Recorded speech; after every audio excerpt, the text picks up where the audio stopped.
And so that brings me to Anna Clark, who is our speaker today. Anna was a 2017 Knight Wallace Fellow, which is special to me because she was part of my first class as director of the fellowship. She is now a journalist for ProPublica, which if you had suggested that to her when she arrived for the fellowship, as she will tell you, when she arrived to the fellowship, she had never worked in a formal newsroom. And That's true. it is true. I don't say things that aren't true. Like, not at all. She lives in Detroit and covers issues in the Midwest. She came to ProPublica after many years working as an independent journalist with a particular interest in how cities are made and unmade. She's the author of this fine book, which we have for you here, being sold by our local neighborhood bookseller, Book Suite. It is called The Poisoned City, Flint's Water, and the American Urban Tragedy. It's a gorgeous book, and I'd like to think that the fellowship plays some small role in her finishing the book. This book was the winner of the Hillman Prize for Book Journalism, the Rachel Carson Environmental Book Award. It was a finalist for the Helen Bernstein Book Award, and it was longlisted for the Andrew Carnegie Medal.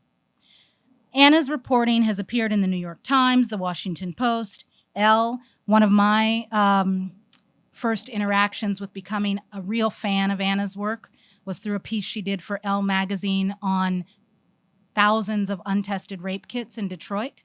And her reporting for Elle really brought about change in the system. She's written for the New Republic, Columbia Journalism Review, the Detroit Free Press, and Belt Magazine, among many other publications. She's currently a nonfiction faculty member at Alma College's MFA program in creative writing. I know you would not want me to not say that. Okay, well, you will say hello to them. So Anna's here to talk about a national issue, but we asked her to come here because this issue actually involves Michigan quite directly. If you look at the programs that you have, we titled this talk, Government Secrecy from Flint to Oxford. And Anna's book on Flint, many of you hopefully have interacted with. My idea for what I wanted to ask her to talk about today came from a story that she wrote for ProPublica that was published on May 14th of this year. And it was about the families of the students that were killed in Oxford, Michigan, and the fact that they were still waiting for an official report on what happened that terrible day. I'll just read a couple of paragraphs from the story that really caught my attention. In journalism stories, there are paragraphs that we call nut graphs. Sort of there may be an anecdotal lead, and then there are a couple of paragraphs that sort of bring everything together and tell you why you should continue reading or watching, listening, what the story is about. In this May 14th story, this is what stopped me. After the shooting at Marjorie Stoneman Douglas High School in Parkland, Florida in February 2018, a state commission delivered a preliminary report 322 days later, reaching the community before the first anniversary.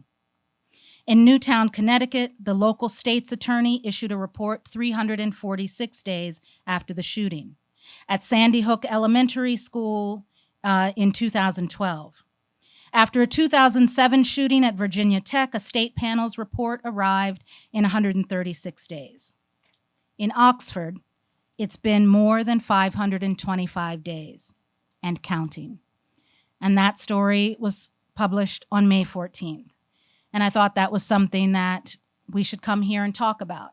These Hovey lectures, of course, are about the work that our journalists do and the important work that journalists do in communities around the country and world. But they're also a chance for us to talk with our community here in Ann Arbor. And so to talk about transparency, why it's important, and what is and isn't happening here in Michigan, it is my very just dear pleasure to welcome Anna Clark.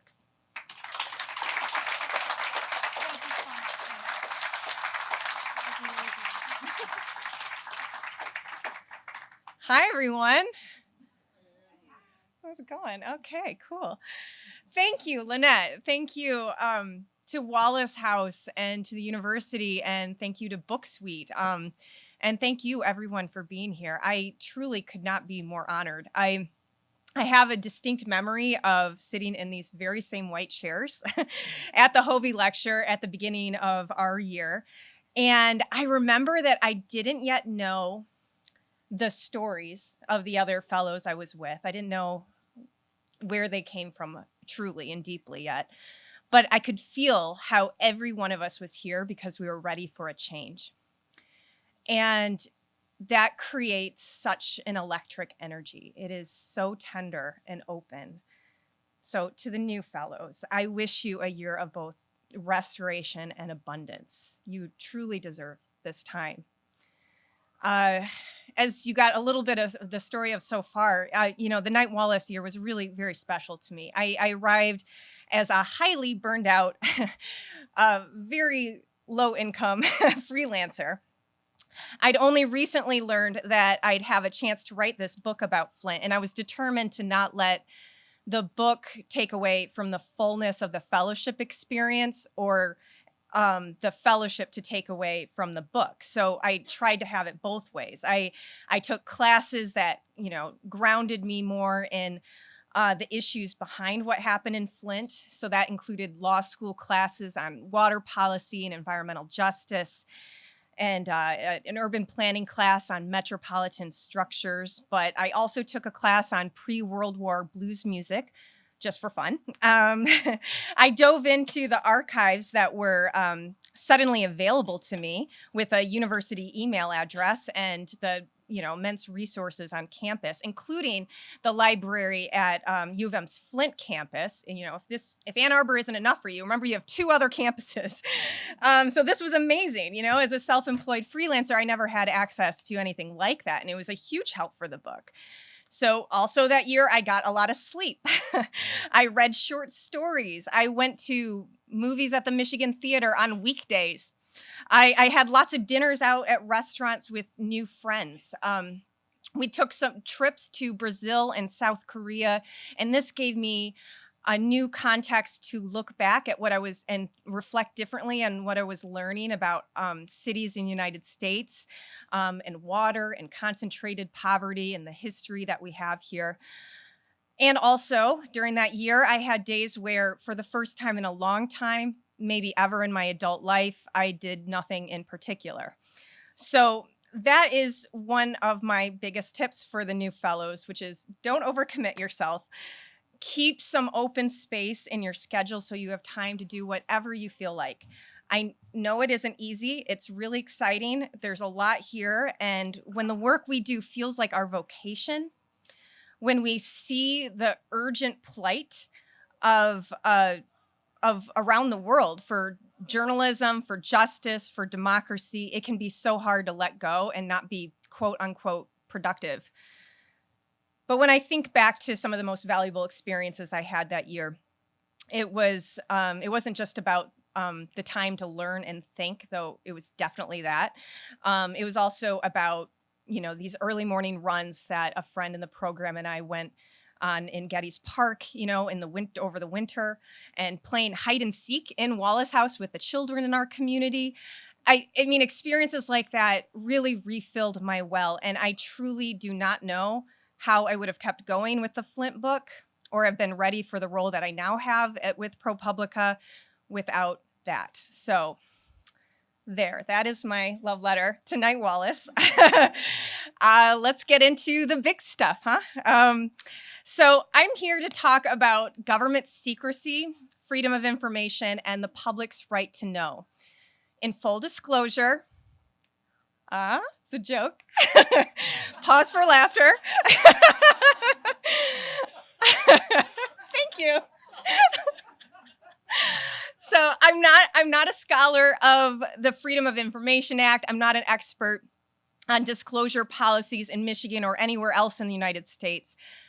But I can speak to you as a practitioner, as a reporter who relies on public records to tell true stories grounded in fact. and as a person who has a foundational belief that democracy and the common good depends on transparency. Democracy dies in darkness, right? It's true. What can seem sometimes like small bore bureaucratic battles over this or that record often has extremely high stakes, maybe even life and death stakes. People in Flint and Oxford, two very different Michigan communities that both experienced crises, know this all too well. Do we have folks here from Flint and Oxford? Hi, folks. Hey, y'all. Okay. So I'm aware I'm talking to a lot of journalists and public university employees, so I suspect that you might have more than usual familiarity with some of these issues, but just in case, I want to give some background. So in the 1960s and 70s, federal and state governments passed laws requiring them to give full or partial access to their records to almost anyone who asked for them. So this is the Freedom of Information Act, often called FOIA, and its kin, so similar laws that may go by different names. I'm speaking about all this very broadly here today.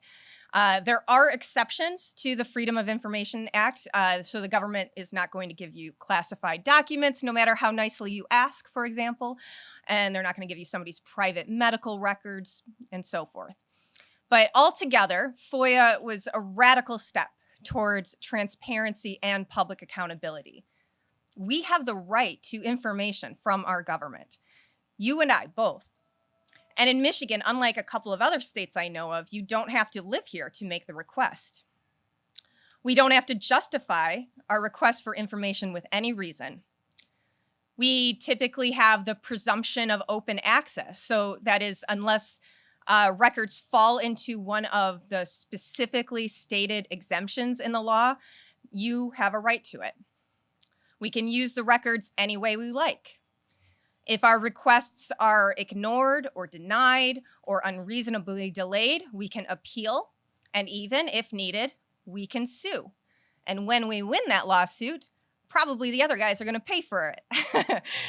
So pretty cool, right? I mean, this stuff is the architecture of democracy. It is the brass tacks of justice, especially with the rise of authoritarianism in all corners of the world. We cannot take it for granted. Sunshine, as they say, is the best disinfectant. Not only is transparency a check on leaders and policies that are not serving the public interest, but it's also a powerful tool when leaders and policies are working well. It makes their work more visible, more legible to the people they serve. However, not all FOIA laws are created equal. So your access to public information is more expansive in some states than in others. And I'm sorry to say that Michigan is on the wrong side of that in many ways. I love this state dearly. It is wild, gorgeous, strange, challenging, and altogether amazing place to be a journalist. But it's also a place where secrecy runs deep, which is why we need more journalists here. So let me give you a few facts about transparency law in Michigan, and then I'll share some stories about what this looks like on the ground. Michigan is one of only 2 states in the nation where both the legislature and the executive branches are exempt from public record requests. Does anybody know the other state? It's Massachusetts. Oh, I got it. So, I know. In our state, open records laws apply to cities, they apply to school districts, they apply to police departments, and to universities like this one, but the law does not apply to the legislators or the governor or their staff. U of M's groundskeeping crew has more duty to transparency than state representatives, senators, or our governor. Here's another fact. In Michigan, no independent entity monitors the use of public access laws to ensure that they are fair and effective. In contrast, some states have an appeal board or an ombudsman that serves in such a role. Another fact, in Michigan, people who are incarcerated are denied the right to public records, full stop. This restriction was added to the law in 1994, our mass incarceration era, and it's very blunt. It's like right at the top, Section 1, Part 2. In Michigan, as in many other places, delays are a problem. So the law requires a response to a FOIA request within 15 business days with a possible extension. But there's no serious penalty for missing the deadline, and in practice, a 1 to 3 month wait is not uncommon or longer. A ProPublica colleague of mine and I, we sent a request to a local agency in Michigan in February 2022 and paid a deposit for it. It was a specific tailored request, but we didn't get the records until last month. So delays like this mean that critical information about our communities isn't reported until much later, in some cases too late to make a difference. Money is another barrier. So sometimes you receive records for free, especially if your request is made in the public interest, as it is with a lot of us reporters, compared to, say, the commercial purposes of a real estate lawyer. Sometimes there's a fee for to receive the records. And to be fair, fees can sometimes be reasonable. It takes real time and effort for our public officials to respond to these requests. Sometimes they have an enormous number of them coming every day. FOIA coordinators are often under-resourced. They have requests piling up. Many of them can be overly broad or vague, redundant, excessive, even harassing, and they clog up the pipeline for the rest of us. So in my opinion, public interest requests should be free, I feel. But in general, a reasonable FOIA fee can sometimes be a useful check on poorly framed or bad faith requests, and it can also help ease the burden and cost for our public workers. But at the same time, government agencies do sometimes put an exorbitant and unreasonable fee on public information. So it can cost in the thousands of dollars, even tens of thousands of dollars. And in case you haven't heard, the journalism industry is not exactly flush with cash right now. So reporters worry. I mean, what information are we missing because we had to shrink down the scope of our request or abandon it altogether just to keep costs down? Also, compliance can be spotty, especially at the local level. So I'm not sure if they still do this, but Michigan State's journalism program, they used to teach students about FOIA with this interesting exercise. They divided up Michigan's 83 counties, and they sent a request to the road commission in each one, asking how much salt did they put on the road the previous winter. So this number is a simple line item, but the responses were all over the place. So some would give students a straight answer. Some asked why they needed to know. Some told them the students they'd share the information, but only if they paid money. Some bluntly said they were not going to respond to the request. And some counties just never responded at all over the place. And then, you know, what can you meaningfully do about it? It's tricky. So we have some issues with making public information public here. And Michigan isn't alone, to be fair. There is one case from Texas that I read about in a Northwestern Law Review. So this was around the time, it was shortly after Hurricane Harvey affected the city.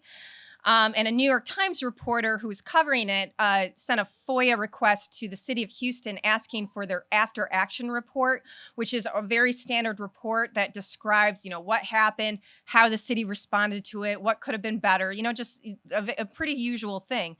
But Houston denied her request, citing a FOIA exemption for records relating to terrorism and other criminal activity. The reporter appealed, making the very good point that a hurricane is neither terrorism nor criminal activity. But the city lawyers denied her again. So the Times is in this, is at a decision point, right? They can sue the city for them not complying with FOIA, and they'd probably win, but it would cost the paper maybe like $20,000, and it'd take who knows how many months, maybe years, to even get to the end of it. And even though this is coming from one of the richest journalism outlets in the country, they can only afford to do so many of the FOIA lawsuits, you know, and a lot of outlets, as we know, can't afford to do any. So the Times was in this position of like, they have to decide if it's worth it. And they don't even know, of course, what's in the report. So what is it even going to be a meaningful story, especially if you don't get it for months and months and months, So all this is like very prohibitive, I think, on public information. It makes me think of something that the essayist and short story writer Charles D'Ambrosio once said. Sometimes the problem with the story is the story. This brings me to Flint. So I don't think it is too much to say that the limits on public access to public information made the Flint water crisis worse. So state officials, as you may know, had an unusually direct role in a catastrophic water switch and the delayed response to the aftermath. And it was an utterly man-made crisis, and Flint residents, activists, their allies, journalists, all were very interested in records from the state. We wanted to see the emails, the documents that revealed what state officials knew, when they knew it, how they discussed the escalating crisis among themselves, who had influence on the decisions they were making, all of it, right? Now, some of the most illuminating FOIA requests were made to Michigan's environmental agency by an out-of-state scientist back in 2015, so before the state acknowledged the crisis. And he said he spent like $3,000+ on it. Now, Flint activists had been organizing around this stuff since early 2014.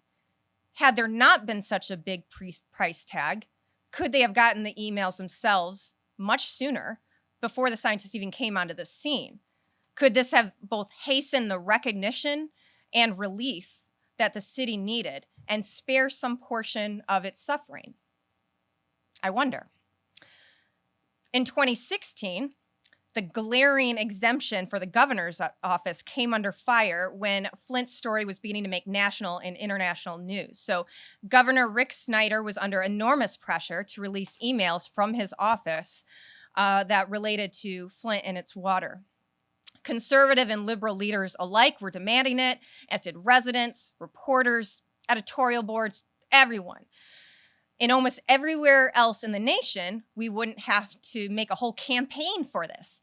But here, transparency was an at-will gesture for which we had to plead. Finally, the governor's office did post hundreds of emails from 2014 and 2015 online. We could see how staffers were talking about the issue, including emails directly sent to the governor. It gave us a look from the inside, albeit much later than it should have come. And notably, that first batch did not include emails from 2013, the critical year that the state-appointed emergency managers made the decisions to switch the water and go forward with a disastrous treatment plan. So at one point, there was actually a subpoena for those 2013 emails. In most of the country, bringing this information to light is ordinary business. In Michigan, extraordinary measures were being taken. As the spotlight on Flint continued to shine brightly, the 2013 emails and more, were eventually shared online too.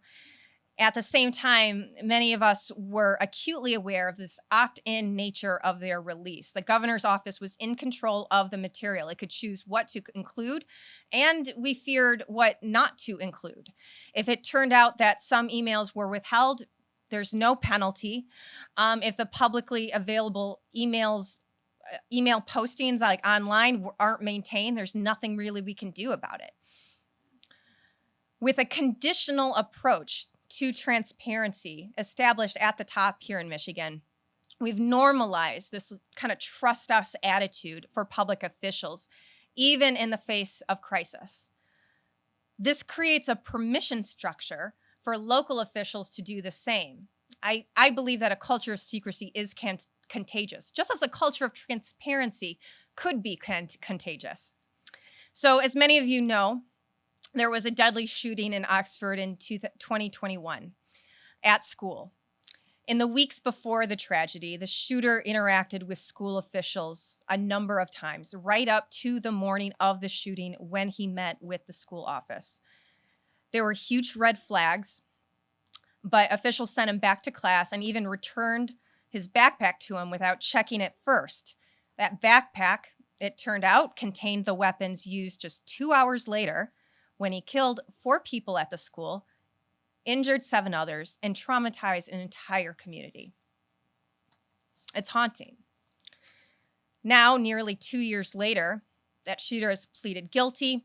His parents are facing an unprecedented trial, but families, quite reasonably, also want answers from the school district, the very same school where many of them are still sending their kids. They want to know what safety policies were in place at the time of the shooting, if any.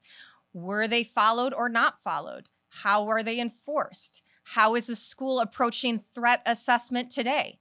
Where is this comprehensive accounting of exactly what happened before, during, and after that terrible day? Without such an accounting, the community is left to rely on this drip of revelations from the courts, the fragmented stories they share with one another, and their own hard-earned research. All of this exacerbates the pain they're already going through. So initially, the school officials signaled that they too wanted answers. The elected board, they were all part-time volunteers, voted unanimously for a third-party review to investigate what happened. But as I speak to you today, Lynette gave you kind of a rundown. It's still not out. There's a lot to the story of why that is, but suffice to say, there's no standard protocol for independent investigations following school shootings. So like compare that to like when there's a plane crash, there's this like automatic, immediate, independent investigation to find out what the heck happened, right? Like you want to do that for public safety purposes so you can learn what you need to learn to like make sure it doesn't happen again. And it's also really important for like restoring public trust, right? To make people not terrified to go on a plane again, right? There's a lot of purposes to have some kind of like independent, full accounting of what happened. But I was amazed to find when I started reporting on this, I was kind of like, okay, well, here's what's been going on in Oxford. What usually happens? What's the best practice? What's like the protocol? There's not. There's not. Like if these kind of accountings happen at all, it follows tragedies usually where there are especially high body counts, according to one expert I spoke to. And they vary widely in their scope.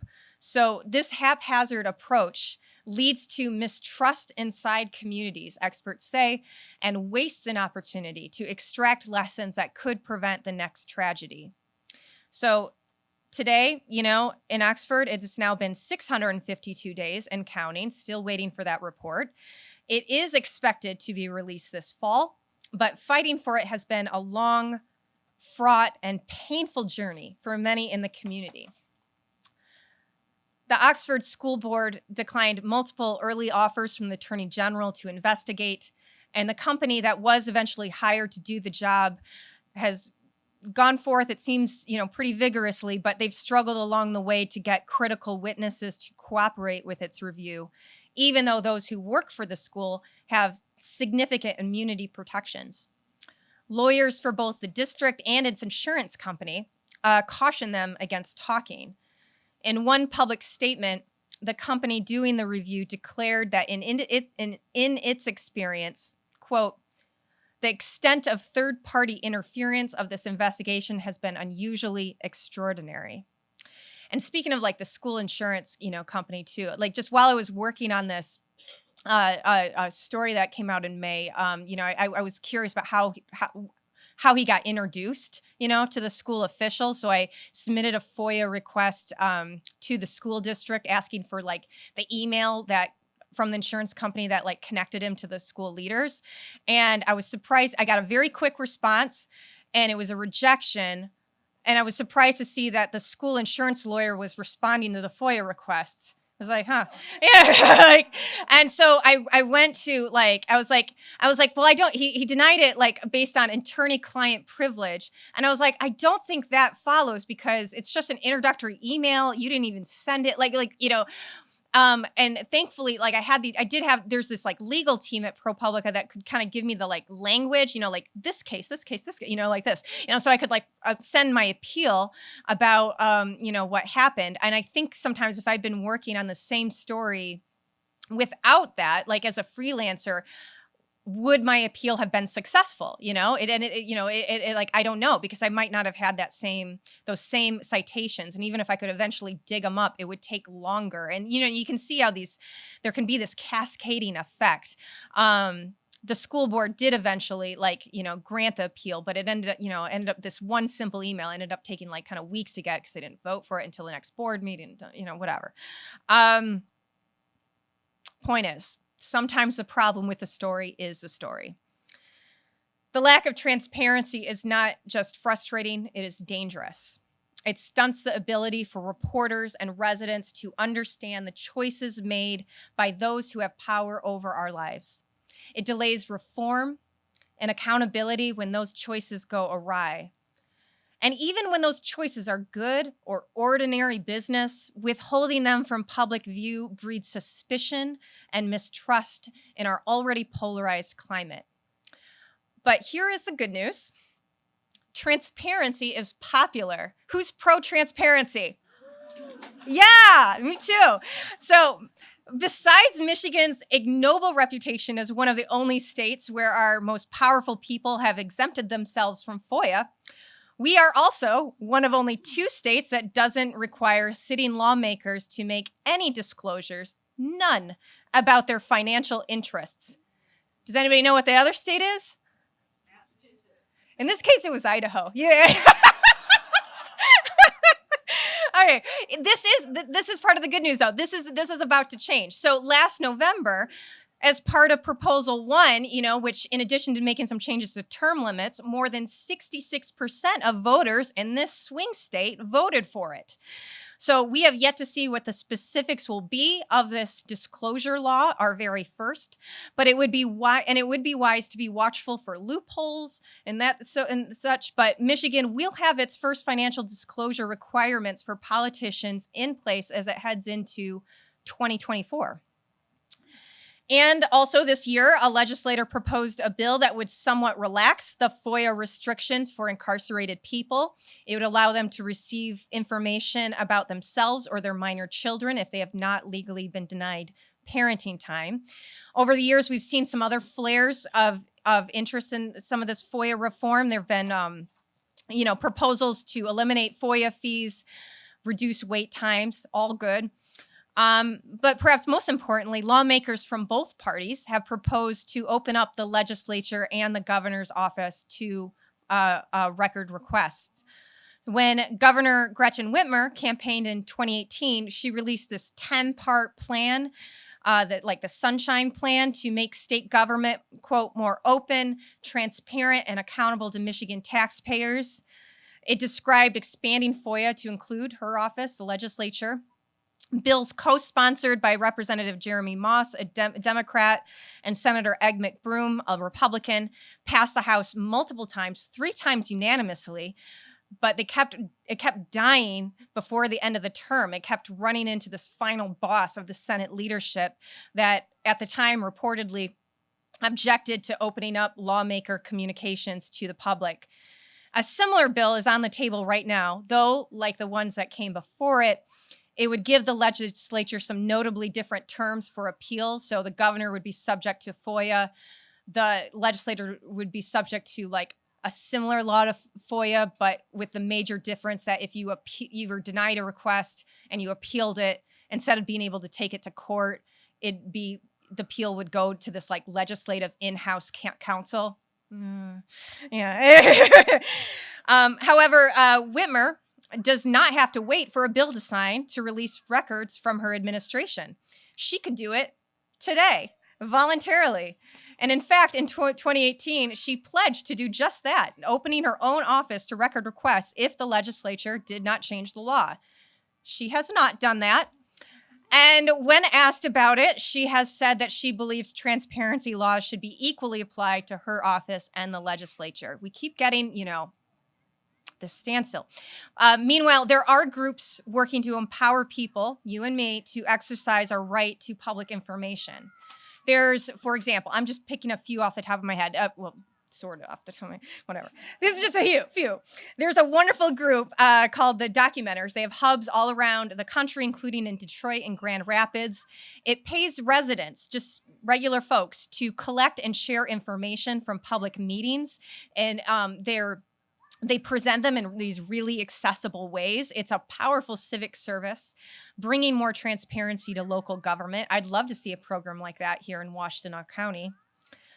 Besides reporters on the ground, who I hope you're all supporting with your subscriptions and donations, there are also a lot of organizations, fighting the good fight for systemic public accountability.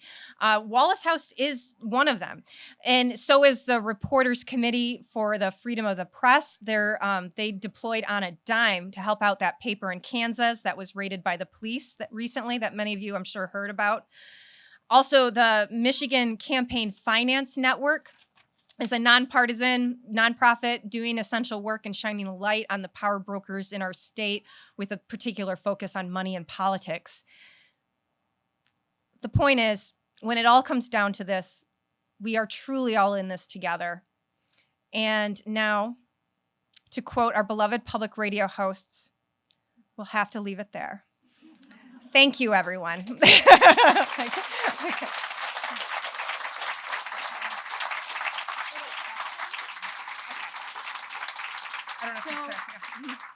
We're going to have time for questions, and people will be walking around with mics. Before we take the first question, I just want to point out something that may be obvious to some of you. I started by saying that Anna works for ProPublica, which is a national news organization. But Anna is based here in Michigan. She was hired specifically to work in Michigan. And why is that important? Because as our democracy has become untethered over the past several years, one of the causes of that, I think we at Wallace House, we talk with our fellows about this all the time, is the very coastal nature of the journalism industry. As we have lost local, regional, state news, the number of state reporting bureaus that have closed in the United States over the past 15 years as our industry has fallen apart, you can chart a direct line between the loss of local news coverage and people getting on buses to go attack the Capitol. And so when organizations like ProPublica decide that it's important to open up a bureau of ProPublica in Illinois, to hire people in Michigan, when the Marshall Project, which covers criminal justice, decides to hire people that are going to be based in Ohio, this is an important step. I know that it's very easy to turn on your television on any given night and become highly agitated about the state of national news, and to become obsessed with horse races. We are about to move into prime horse race season, and I urge you all to think about the importance of what is happening locally, regionally, in your state. And I did a meeting with the Chamber of Commerce a while ago, and I started by saying, how many of you, and I'll just do it here, pay monthly for Netflix? How many pay for HBO? How many pay for Spotify? Now, this maybe doesn't work in this audience because I think this is a heavy local subscriber audience. How many of you support in some way with some sort of regular, monthly, quarterly, annual payment to a local news organization serving your community here in Michigan? So next year, I want this audience, I want every hand to be up. It is really, really important to our democracy. And so Anna Clark is doing a service for us. And the fact that ProPublica, an organization that has enough resources to have a legal team to support her FOIA work, is doing a service for those parents in Oxford who are still waiting for information. And so with that, we'll open it up to questions. Yes. Thank you, Anna. Here's a microphone. Anna, thank you for the excellent lecture. It's great to see one concentrating on our little piece of flyover territory here. So when Daniel Ellsberg released the Pentagon Papers, he received broad and timely support, not only from the U.S. journalistic community, including huge news outlets, but also broadly around the world. In contrast, when Julian Assange reports on war crimes that our government is committing, there's barely anything there. And I'm wondering why you think there's been that lack, why that support just really hasn't been there for him. To my mind, he's a courageous journalist doing pretty much what Daniel Ellsberg did. Thank you. Sure. Thank you for that question. And rest in peace, Daniel Ellsberg. I think he just passed away a few months ago. But yeah, that was a really historic occasion for sure. And I won't pretend to be like an expert on what precisely happened with or didn't happen with like Julian Assange, but a few things that I think might be, just contextually different. Like one, back in the 70s, like, journalism organizations were much larger. Like the noise they would make would have a larger effect because there's so many more of them, and they carried a lot more weight in a lot of people's lives than I think we have in our more fragmented and much depleted journalistic industry today. So I think I think that's one part of it. And the other part of it, I think, is like, might be some of the complexities of like that particular story, but I can't pretend to know it. So like, I don't know, but I do think, like, I hear you on that, like the idea of like when there is like an instant of like somebody who's like often at great personal cost, like trying to make critical information public and for the purposes of seeking like more justice and more accountability and stopping harm, like I think that is something that does call on all of us to help each other out, like I think we can't let like in any individual institution or individual like carry the full burden of it because it's too hard. There's been like one thing that's actually been really interesting lately is there has been like this like rising movement for like a lot of journalistic organizations collaborating with each other in different ways. And among other things, I think that helps like create more strength and more stability and safety to put out some of the like sometimes very dangerous information that is coming out in non-traditional ways, or maybe traditional ways, I guess, when you think about it. I'm sorry if that's not a perfect answer, but I don't know the specifics. So, Oh, hi.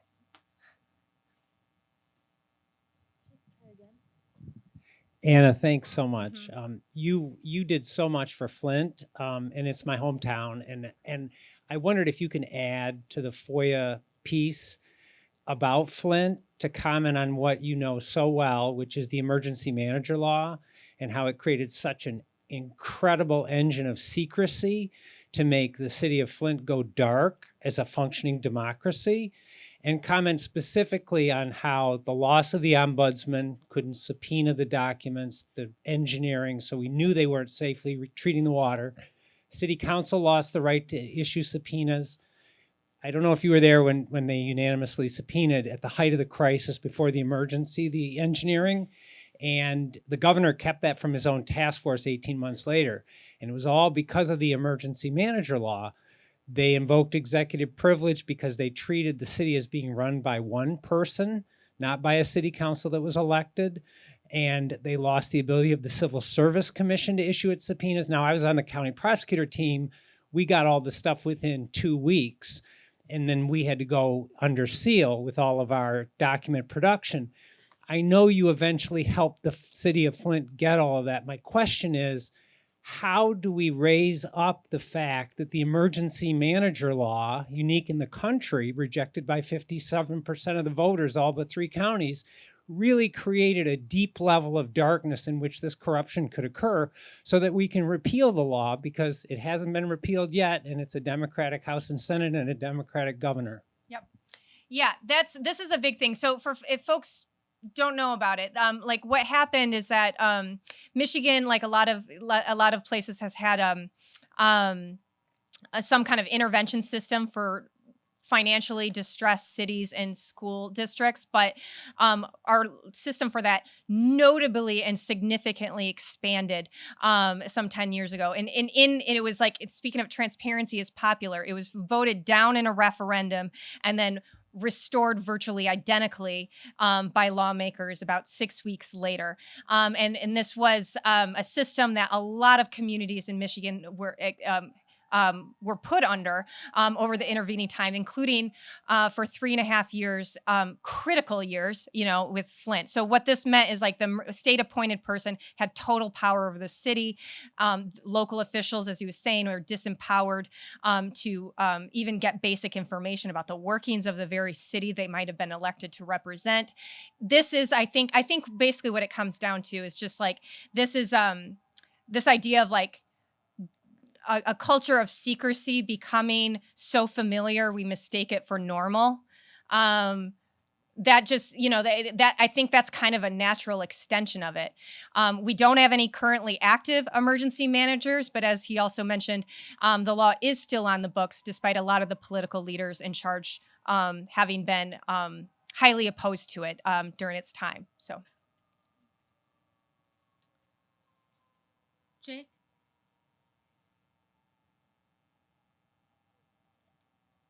Oh, Hi, sorry. Anna. Is it on?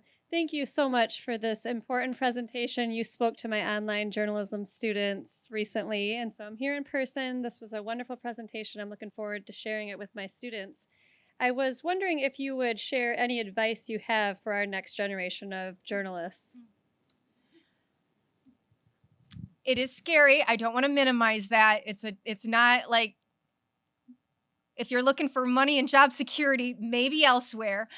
But I and a lot of other people I know, a lot of people who are here right now wouldn't do this if we didn't love it and believe in it and know it matters. And if you are a curious person, if you want to make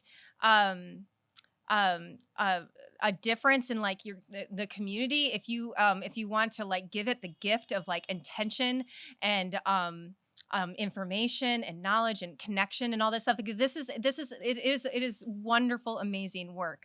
And I mean, and also we need you, like and everybody who does this work, we truly do need you. I didn't really have a lot of questions. I just wanted to say thank you for keeping the spotlight up. Thank you, Anna. You did a wonderful job. You crushed it. Jake. Very quickly, when it comes to the passing of the baton of power, and the fact that Whitmer and the current Attorney General postured themselves to greater openness, do you feel that it is more politicized for opening the doors, letting in the light? And do you think that we keep getting it wrong because of executive privilege more broadly, like we're seeing with the Death Star bill in Texas, and this overtaking of states' rights argument versus what people tend to run on, even from either side of the aisle? That's all. You did wonderful. Thank you. I think I'll just say, like, kind of briefly that I think transparency is popular among people, which is perhaps partly why it's also popular among a lot of politicians, especially when they're campaigning. But everybody wants the other guy to go first. You know what I mean? Like that. I think this is what we're kind of seeing. And once a person's in that position themselves, they start being like, like and then I have to worry about this, and then, And I think at some point, like we need real leaders who are just being like, I'm just gonna do it. You should do it too. You know what I mean? And let that be their challenge. Like, so if she's kind of like, which I understand, because I kind of agree. I don't, that the legislature should be open to the same, FOIA law as the governor's office. But what if she did it? What if she did it, kind of called the bluff and be like, now it's your turn, Like I think you can lead by example. But right now we have this like stalemate where the failures of another person or party or whatever, like gives you cover to kind of, not do it either, and at some point, like we've been having these same conversations for literally years. It's like somebody just needs to go, like, let's do it. Let's like actually have the transparency.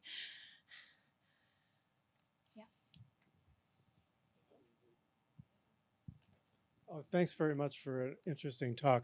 I'm a fan of the Freedom of Information Act because I've used it to obtain information in a whistleblower retaliation lawsuit against the San Francisco VA. And it's been extremely helpful in that regard.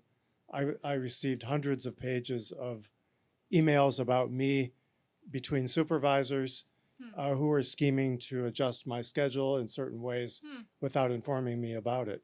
So, but one of the obstacles that I discovered was the more requests I submitted, the more resistance I got from the agency. So they started imposing $300 fee to get one email. And there's also the problem of redacting information. So the VA Inspector General sent me a report in response to my request, and 98% of the document, which is about 8 pages long, was whited out and redacted. So I don't know if there are any rules that govern what these FOIA officers are supposed to do. One thing that's really strange is that there are multiple VA offices all over the country, and everyone has a VA officer, a FOIA officer. I don't know if they have standard guidelines. And in Michigan, I don't know if there are any guidelines for when do they redact things, when are they not supposed to do that. Can you speak to that? I don't want to get too far ahead of my skis because I'm not familiar with the specifics of VA or state of California, like policy with that, with this stuff. But I hear you on that, how I think this could kind of potentially fall under the category of, some of this like kind of compliance stuff. Like if, like there are certain things they're legally allowed to not include if it fits under this, like the named exemptions. If the things they're redacting, don't fall under that, then you have a case. But then you get into the challenge of like, well, I don't know what's under it. Like that's a problem, right? So this is why I think that like it could, outside of like, fighting back like through like court system, this is one reason why I think it could be useful to have these like independent arbiters, like some kind of like not like that, not the people you're appealing to for the FOIA request, but some other agency or ombuds or something like that you can turn to be like, what do I do here? Like how do we work out this dispute we have? I say this email shouldn't be worth $300. They say it is, like, and like how do we, and have them like kind of without you having to pay the burden of like lawyers and stuff like that. So, but yeah, the larger thing, like getting, justice for communities, justice individually. I mean, I think that's like a very powerful story, and thank you for sharing it. We have time for one more question. Yep. Great speech, and it's a pleasure being here. It was interesting you brought up the governor, her lack of transparency, because I was just having a conversation recently with someone about that, and their response to me was, where did you hear that? My response to them was, do your research. But under the same token, it's a two-way street. Reporters have to be, or the journalists have to be transparent as well. And oftentimes in our society, it seems as if journalism that like a politician, they don't report on them. And that's unfair to the electorate. So it works both ways. So the journalists have to report on the things that politicians say, because she did say during her campaign speech she was going to be transparent. You cannot now say because the other party is not being, or the legislation or the House is not being transparent, I'm not going to be transparent. So you have to walk it like you talk it, and she needs to be transparent. Yeah, well, I appreciate the idea of like that you're getting at, of like consistency, and that's certainly not just for people of different parties at different levels of government, but yes, for ourselves too, right? And we got to remember this as reporters calling for transparency to to conduct ourselves with integrity as much as possible. Like, a lot of times you'll see in their stories, they really like show their work, in ways that I think are really helpful. Like, here's how I got that information, which is a bit of transparency on like their process. And here's why we're doing this story. I think those kind of like ways of engaging people can kind of demystify our work and our process too in ways, and also can perhaps keep us more in line with the values that we try to espouse when we try to hold others accountable too.